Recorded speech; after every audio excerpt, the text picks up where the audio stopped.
All right, I'll get straight to it actually. So, welcome to the Rediscovery channel, where each week we look at a different topic. And the idea is that the other person doesn't know what we're going to be talking about.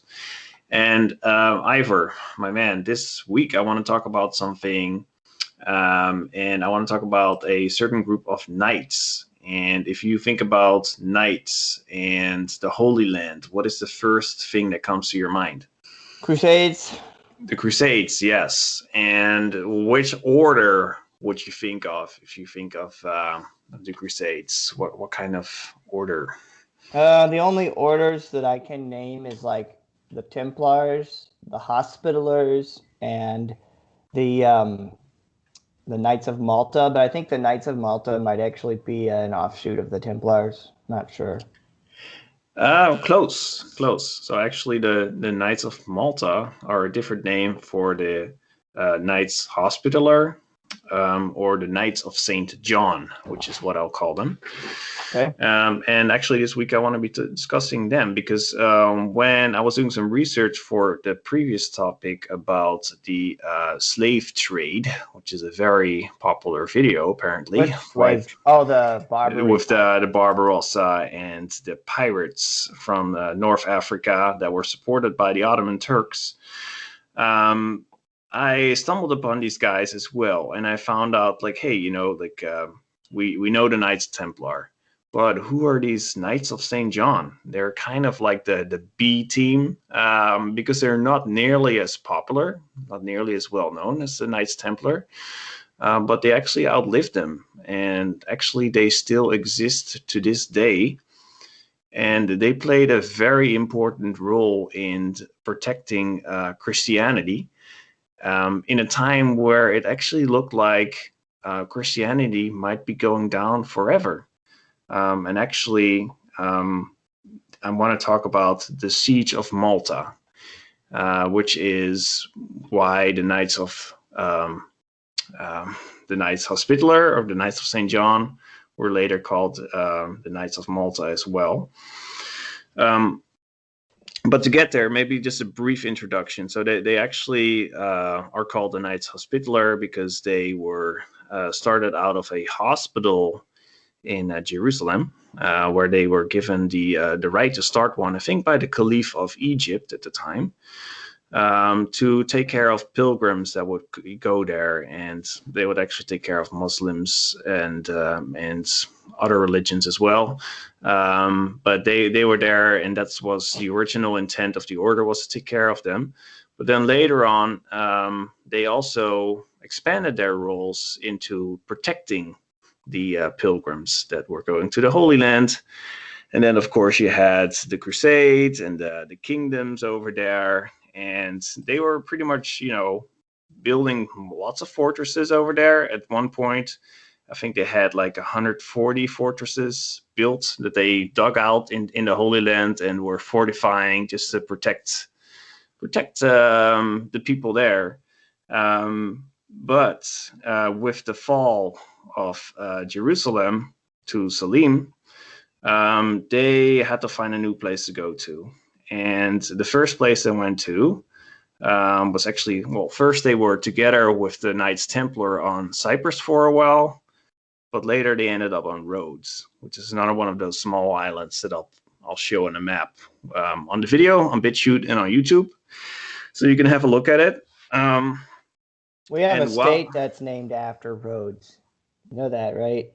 I The didn't even make that connection. Can Yeah, you Rhode imagine that? Island Yeah. is named after Rhodes, but it's kind of confusing because Rhode Island isn't an island. Although I think it does have some islands associated with it. Okay. Okay. Yep. Well, the Knights of Saint John, excuse me, they actually took Rhodes from the Greeks, or from the Byzantines. And then they dug in there and fortified it, and they were doing all kinds of expeditions, really just trying to be as much of a pain in the ass to the Muslims as possible.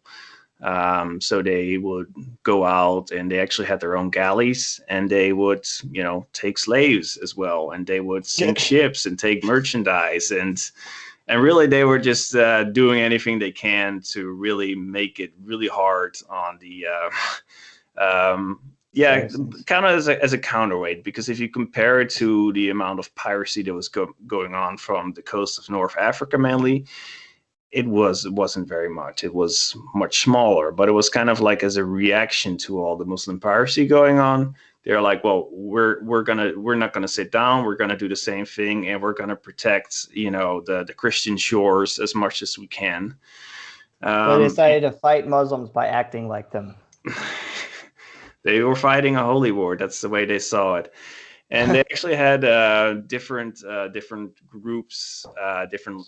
So they had like a Spanish quarter, they had an English quarter, they had an Italian one, a German one.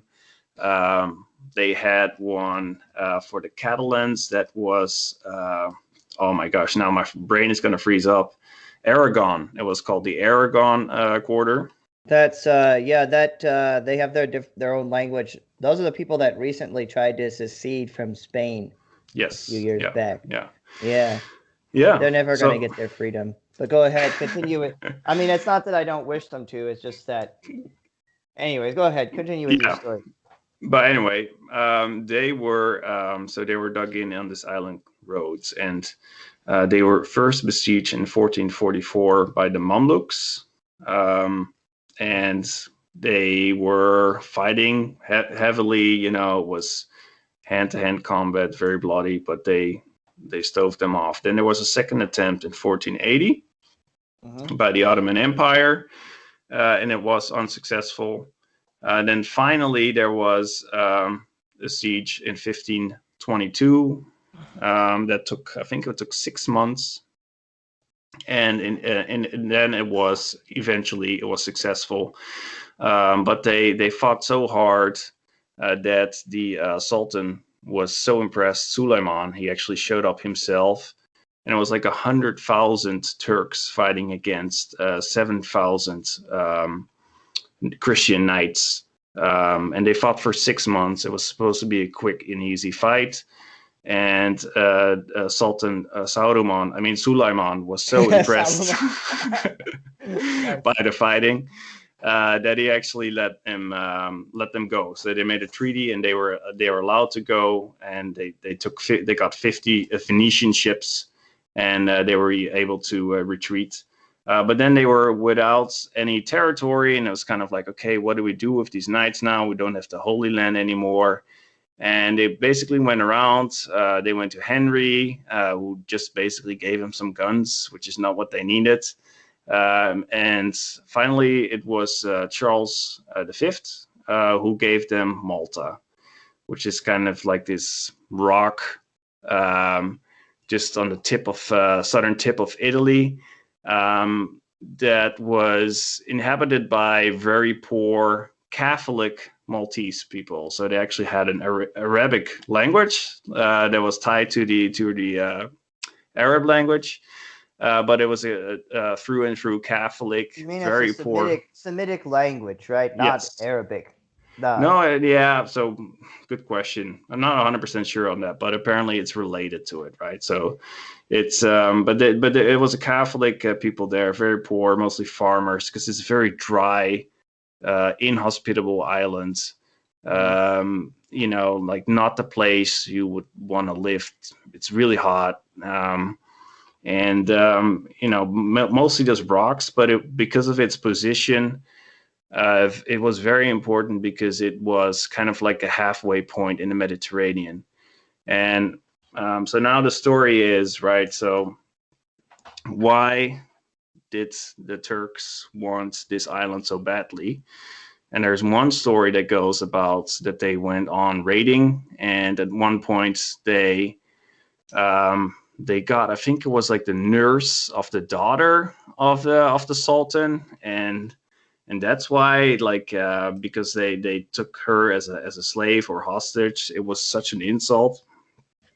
That's what the Christian sources say, but it might also just be because of the strategic position, right? And they really just wanted to take it, because if they could take the middle of the Mediterranean, then that would really open up the rest of the Mediterranean, so they could go for the Spanish coast and the French coast even more. And this is where this famous battle took place that was really, really important actually at the time, because you have to know, like, this was during the time of the Reformation, and a lot of people, the Turks were, they were crushing it in Europe. They had taken Hungary, Belgrade.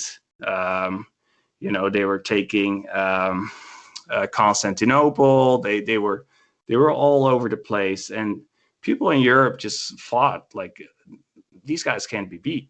Like, these are the new, like, all of Europe is going to be Muslim, is what a lot of people thought. And then at the same time, you had this Reformation going on, and people like in the Catholic countries thought, like, oh, these are really the end times. Like, this is going to be it. And they just weren't able to fight. So the Ottoman Empire, not only were they really good at fighting, they were also really well organized and extremely wealthy. They were kind of the Roman Empire of the day. If you see at the territory that they had conquered, it was immense. They had an immense empire that they were looking after. And then they had these vassal states in northern Africa, right, that we talked about about the pirates. We had Barbarossa, and actually one of his successors, I have to look up his name now. Let me see if I can find it real quick. Anyway, he played an important role in this as well. So I'll have to scan through my notes real quick. But so for these people, it was really like they were the underdogs, and these Knights of St. John, they had about 6,000 people there. About 700 of them were knights from all over Europe. And basically, they had some support from the Pope, who was trying to send them some money, and they were trying to get some money from like Spain and other places, excuse me. But they really were up to this giant, like, behemoth of an army that was coming their way. So the Turks sent was somewhere around 300 galleys their way, taking everything they needed, because there were no supplies on Malta. There was no trees or anything to build fortifications, so they took all that with them. But each of these galleys, you should know, would have around 200 to 300 slaves that were out there, in the bottom working those oars. And so if you think about it, the army was about 40,000 men strong fighting, but there were probably around 40,000 to 50,000 slaves with it as well. And, just those galleys, they must have been able to smell them coming, because life on those galleys was just horrible. These were mostly Christian slaves that were taken during those raids on the coasts of Europe. And, the lifespan on those galleys was just extremely short, because, you'd have to go, we've talked about is where you were basically beaten to a pulp. There was an extreme high turnover. So it was, it was a really immense amount of people. And some people said it was around a third of the entire budget of the Ottoman Empire was spent to build these ships to take Malta. So it was extremely important to Suleiman to take this island. And so the Knights of St. John, they knew about this, they heard about it, that they were coming, and they had some time to prepare. They poisoned some of the wells by putting dead animals in it, and bitter herbs and stuff like that. And the Grand Master was Jean Parisot de la Fillette. So he was the French nobleman, and he led the Knights of Hospitaller there, and he was actually there during the Battle of Rhodes as well. So he knew what was coming. And so there were 3 forts on this island. And on the first fort was called Fort Saint Elmo, which I think is a very funny name. But Sesame it was Street character named yeah, Elmo. That's what I think of, yeah. unfortunately. But it was like the most outmost. I'll show it on the map. But they had to take this fortress, basically the Turks, because they needed a safe place to harbor their ships in case of a storm. But it was also a way to cut off the knights from any resupplies. And there was the fighting there was extremely intense over a couple of weeks. There were about 1,500 men on the Christian side. And they would actually swim from one side of the harbor to get support, and even the Maltese population would do it as well with resupplies and messages. Extremely dangerous. And the Turks were just shooting all their guns and their cannons at it until there was like basically nothing left of the fortress. And then after a couple of weeks, the Turks they took over, and they killed basically everybody inside, had them decapitated, crucified, gutted, and they actually had their bodies. They put them on in the water and floated, so they would float across to the bay on these mock crucifixes. And so that was what the Christians then and the other fortresses saw. There were 2 other fortresses, and actually what it did instead was, it actually gave them this boost of morale. It's like, hey, you know what? Like, it looks like we're going to lose. We're up against these 40,000 plus guys, and there's basically just maybe they've just lost 1,500 men. So quick maths, they've just have like 4,500 people left. Maybe we should give up. No, hell no. They're like, we're going to fight till the death. And what de Valette had done at this time is like he actually had all the Turkish prisoners beheaded, and then he loaded their heads into his cannons and fired them into the Turkish camp. So this was, I have a quote here from Queen Elizabeth I of England. And it was just so important for them to win because she wrote this quote: "If the Turks should prevail against the Isle of Malta, it is uncertain what further peril might follow to the rest of Christendom." So it was really seen as kind of like like a very important symbolical battle.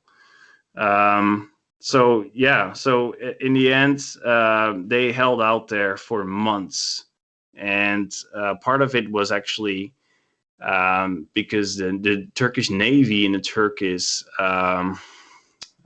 Turkish army had different commanders, and they were in disagreement on how they should continue. And the Turkish corsair, so the follower who came after Barbarossa, pretty much. I think it's Dargul. He got injured because what would happen is they would approach the fortress and they would try to tunnel the way through this lime rock, and basically they would dig these tunnels, and what the Christians would do and the knights is they would try to blow them up. And they also use incendiary grenades, and one of those incendiary grenades blew up the commander of the pirate army, the corsair army. So they just had this naval commander, and the normal army commander left. In the end, it took like very many months, I think they were down to like 600 people defending on the knight side. But the Turks had lost around 30,000 people. It was just extremely bloody, hand-to-hand combat. But finally, Philip from Spain sent a group of people to relieve them. It was 8,000 men. and they arrived just at the right time, and they were able to stave off the attack of the Turks. And this was even though there was a great division within Europe, people were actually quite, they were still happy, and they would ring the church bells in London, and this was really celebrated as a victory, finally, after so many defeats. And it was seen as a like, hey, maybe there is a chance, because people really thought that basically they were all doomed. So yeah. So that was the Battle of Malta and the Knights of Templar and the Knights of St. John. And later on, they would actually they would play a really important role, or they would play a role still in the Battle of Lepanto. Have you ever heard of that one, Lepanto, the Battle of Lepanto? Yeah, and I think we also talked about that in your Barbary Pirates video as well.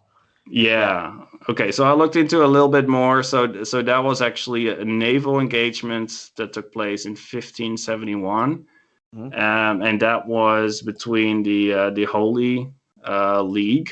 So it was mostly Spain and Spanish and Italian forces, and then also the Knights. And it was Venetians, and as it was as the Turks were taking over Cyprus, which was still part of Venice, was actually a Venetian colony. Actually, the Venetians were treating the people of Cyprus really poorly, and they were kind of like close to slaves, how they were being treated there, because the inhabitants were Orthodox Christians and the Venetians were Catholics, which is interesting. But this was taken by the Turks in 1570.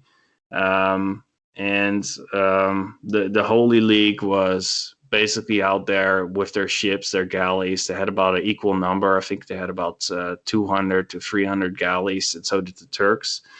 And they were there to kind of bluff. They weren't really going to fight. But then the Turks, as they took Cyprus, they actually promised them free to be able to leave the Christians that were defending it.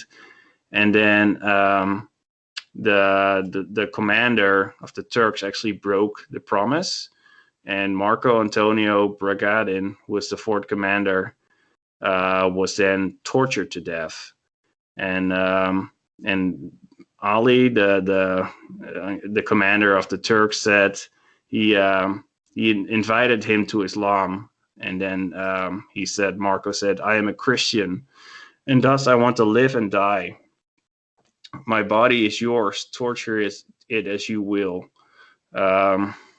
So then he was basically tied to a chair, hoisted up to the mast of a galley, and dropped into the sea. And then there were all these taunts like, "Look, if you can see your fleet, great Christian. If you can see your success." No, I don't have these notes proper here.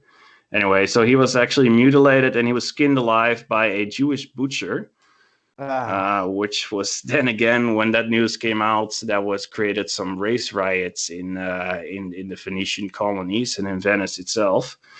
But they also got word of this as the fleet was engaging, or basically facing the Turkish or the Ottoman fleet. And because of this, the Phoenicians were so angry that they basically just attacked. And this is actually one of the largest battle in the since antiquity with galleys. And it was the battle lasted less than 4 hours, and probably around 40,000 people died in those 4 hours. So if you look at the death rate, it's how fast people were dying. It's something that wouldn't be matched until 1915 during the First World War. So, yeah, because it was galley warfare. Basically, they had all these galleys, which were chock full of slaves and soldiers, and these galleys weren't used as you would think, like they would like fire at each other. They only had a gun in front, but the gun wasn't to sink the other galleys. It was just, they were just vehicles for boarding the other ships and then fighting it out like on the ships. Like that's how they would fight, because they would want to try and steal the other people's galleys and not shoot them down. And the way they would form formations is they would all basically make one giant line that was just one galley deep, kind of like a shield wall. And this line of the Holy League was actually more than 4 miles long. And what they had was they had a couple, the Phoenicians had like 6 boats that were completely new. And basically they were like galleys, but they were transformed to hold more guns. So they were kind of the first, what you would think of like modern pirate ships, where you would have guns on the side, and they were just artillery batteries, and those were placed in the middle. And because of that, they were, through this new technological advancement, they were able to break the Ottoman line in the middle, because it just fully shredded it apart, and they were able to sink the majority of the Ottoman fleet. They actually freed 12,000 Christian slaves that were out there in those boats rowing. And around 30,000 Ottomans died. Well, I think on the Christian sides, there were about 10,000 people that died. I And again, imagine that a Mhm. lot of the slaves, that a lot of slaves would have died as they were sinking the enemy ships as well. And that was probably something that they had to consider. And then the Ottomans, they're probably also trying to use those people as human shields to some extent, maybe. I don't know. Like a lot of terrorist groups today, they try and hide among civilians and stuff like that. And so if you Well, shoot back at them, you hit innocent people as well, that kind of thing. yeah, although I don't think they cared that much, and then the Christian ships actually had Muslim slaves in them as well. So, yeah, and like they would be promised freedom if they would win, and death if they would lose. Mm. Which is, yeah, and that wasn't at least that was on the Muslim side. So I'm not sure on the Christian side how that worked, but it's so interesting. I never really thought about these galley battles, and I never knew that so many people died in such a short time. The sea apparently turned red, and that this kind of warfare, like they had this battering ram on the front of these galleys, Mhm. and that was basically not to destroy the other ship. It was just so you would ram them, but then they would function as a bridge, so you could run onto the other ship and hopefully not get shot. And then try and take the ship that way. But a very interesting way of fighting. And this was the first time that there were some cracks in the veneer of the Ottoman Empire, and that really gave Europeans some hope. Although it's interesting to see, because Barbarossa at one time was actually allied to the French. And actually, before Nice, which is a nice city close to Monaco in southern France nowadays. At the time, I think it was part of some duke ruled there, so it wasn't part of France yet. And France actually allied with the Ottomans and Barbarossa to take that city, and they ended up completely burning it to the ground. And people were so dismayed at that, like the regular people were. But to some of the kings, they were actually looking at the Ottomans, thinking, you know what, like, yeah, maybe if you're the enemy of my enemy is my friend, that kind of approach, because they were fighting with the Habsburg monarchy. The French saw them as a potential ally. And also Queen Elizabeth also sent out people to try and create trade agreements with Morocco and the Ottomans as well. And she was actually more worried about the Spanish Armada, coming to England than about the Turks. Yeah, and So they did come to England. I they forget did, yeah, what the battle yeah, was called. yeah, Yeah. yeah. The only reason the English survived is because they had they had smaller, more maneuverable ships, and if I recall correctly, they lit the larger Spanish ships on fire. Like they just went around them and lit them on fire, something like that. Yeah, and I think they had a storm that came to their aid as well, right? And actually, Oh, there were Dutch ships helping in that battle as well, and they had smaller ships that were more which maneuverable. side were the Dutch on? Protestant side. So Yeah, but actually, they were. I should have mentioned it. So the Knights of Saint John are still around. They still exist today. Mhm. Mostly, or actually, pretty much just to help people that are sick with logistical support and that sort of thing.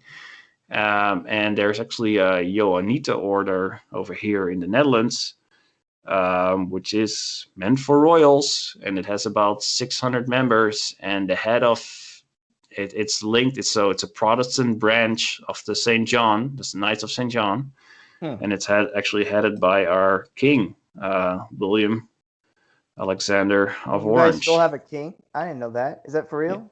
Yeah, we have a king. Yeah. What powers does he have?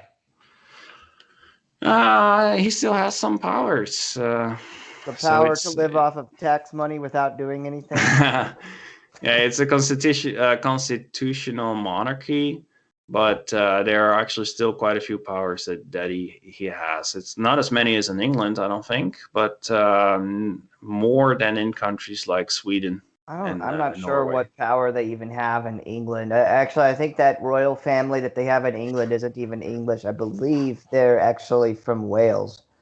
They're Okay. Welsh. I think England's royal family is gone, and also Scotland's royal family. Like I could be wrong in that, but I'm like 80% certain that's the case. Most of them Because are German anyway, they and keep saying Prince of one of Wales. the Williams of Orange went to England in the past, right? And he became the English king.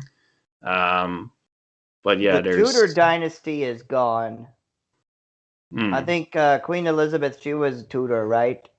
You And know, to be honest, like I've never like it's for me, it's like Hollywood.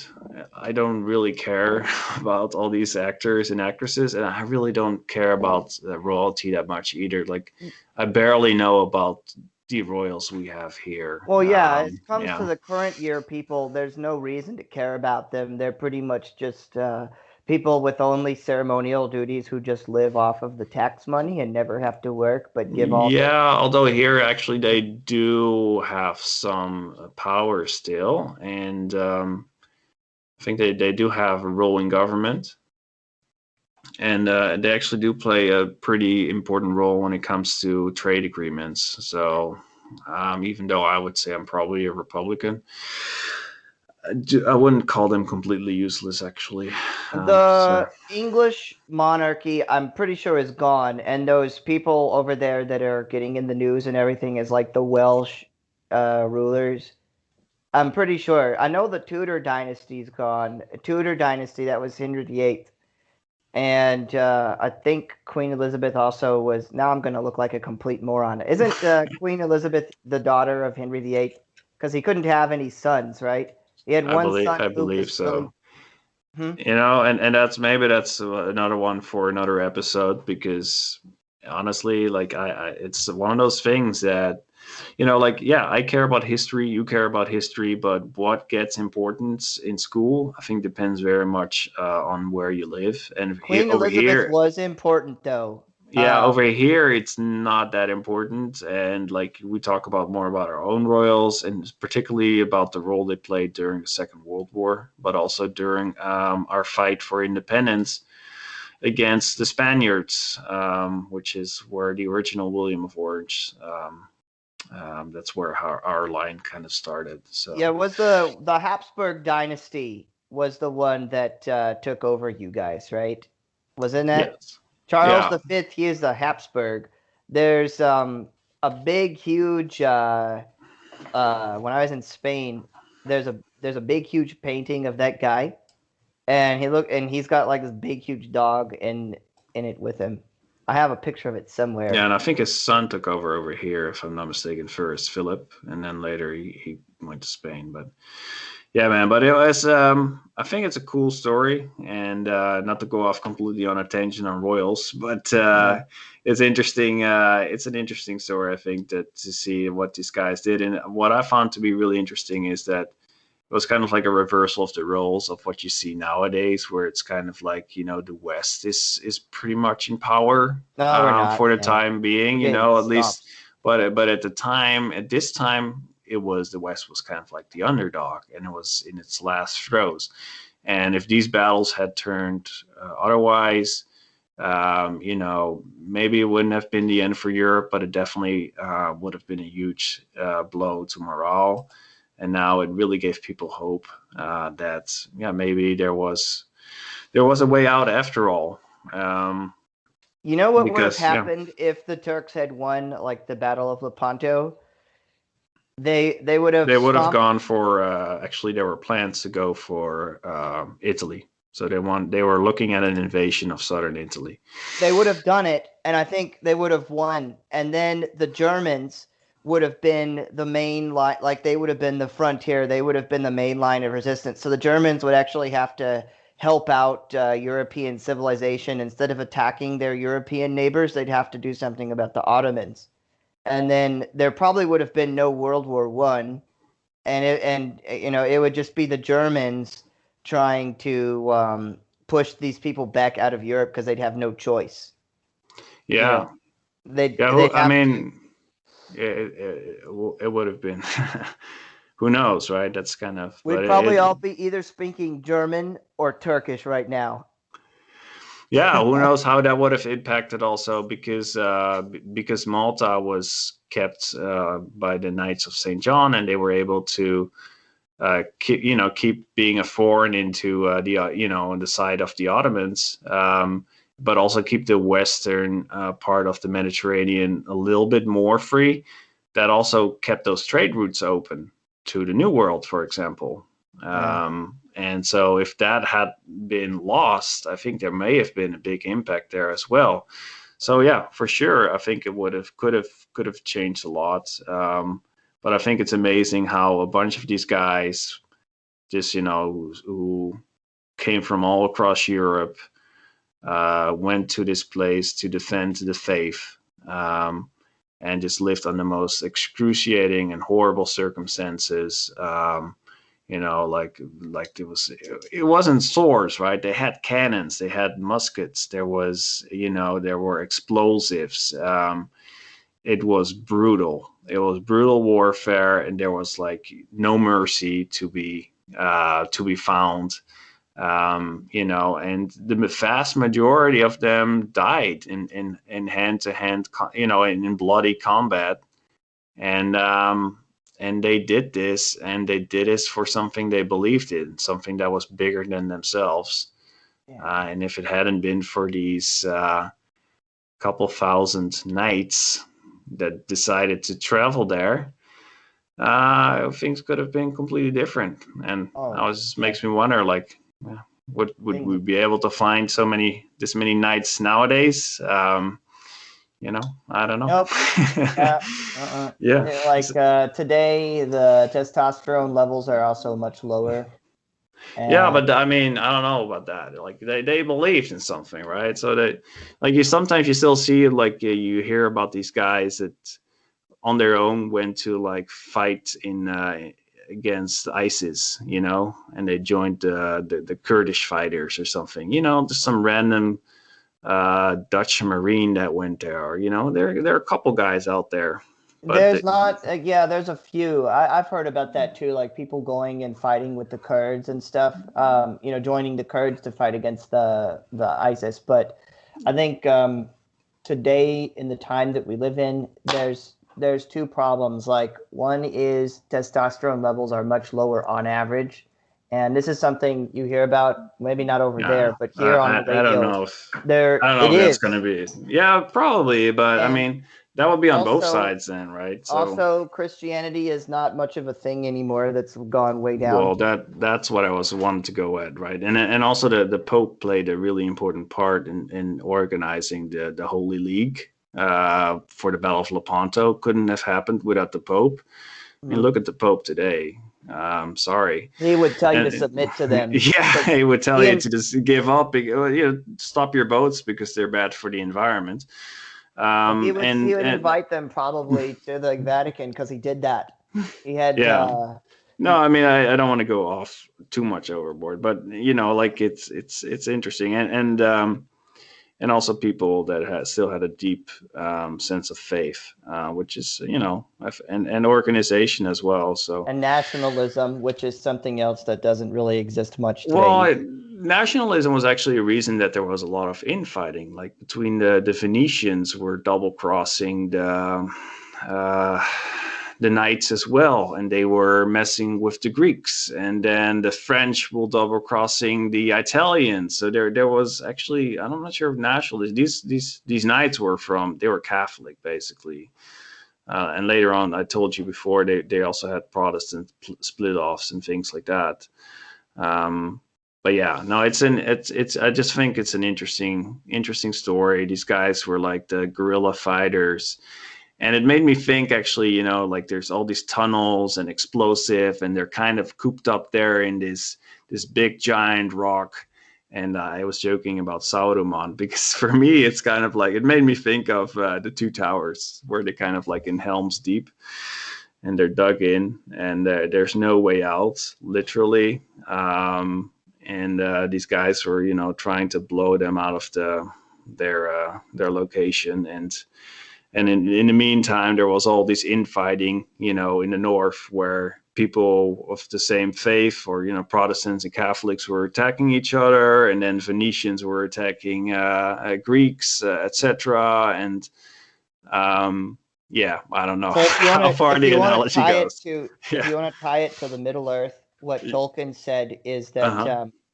they now he doesn't do any allegory, so there's no allegory, but he said that you can compare Gondor with like the Byzantine Empire, that it was this thing with a great history which was in its fading days but still had some strength. Mm-hmm. And it would have like at the end where Aragorn becomes king, it would have been like if the Western Roman Empire and the Byzantine had reunited, and the orcs, I'm pretty sure, are now I heard this, but I didn't read it in his letters. But basically, like the orcs and the black speech, they were inspired by Turks and Muslims. Mm. And the whole thing about Sauron and his ideology, like the main thing is he wanted everybody in Middle Earth to worship him. And if you recall, like in the Lord of the Rings, they're talking about stuff like, well, maybe if we just leave them alone, or what happens if we don't fight? And they said, well, then then they won't leave any place free. They're going to come and subjugate everybody. Like they can't just let anyone just remain apart from them.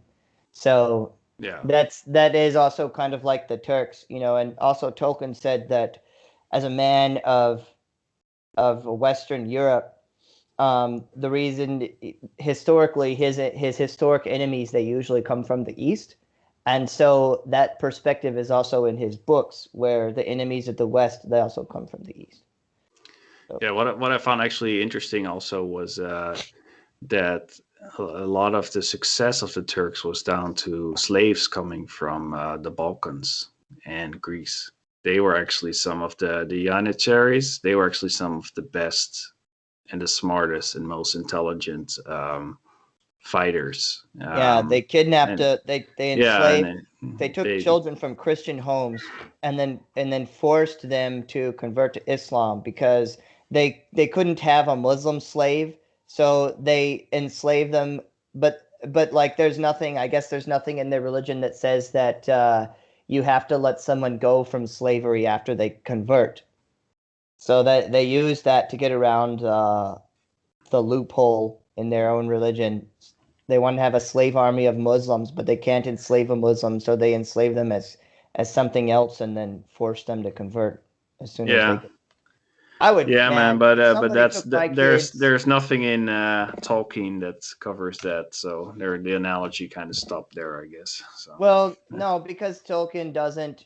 He didn't like take real life cultures and lift them into his books, but he borrowed inspiration from real life.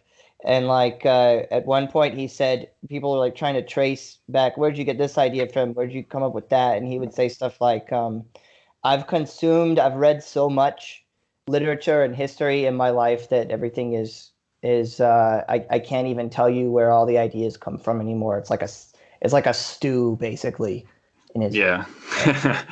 Yeah, but yeah, I mean, the Ottomans definitely were interesting. There's so much like between Suleiman and his successor, and there was so much intrigue on at the court as well. intrigue. Yeah, Yeah, intrigue. Yeah, because of yeah, that's like a harem intrigue because these guys had so many yeah. wives. Did you ever hear about Roxlana, the Russian concubine? No. Apparently, she had like Suleiman kill his best friend, and then she had his son killed.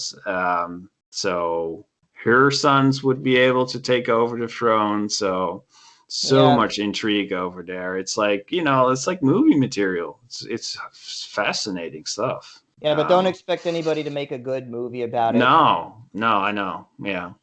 Anyway, man, hey, I see we're at like almost 45 minutes. I want to keep them a little bit shorter. So, Yeah, right. but yeah, no, I mean, yeah, I'm going to put some images of the Knights of St. John.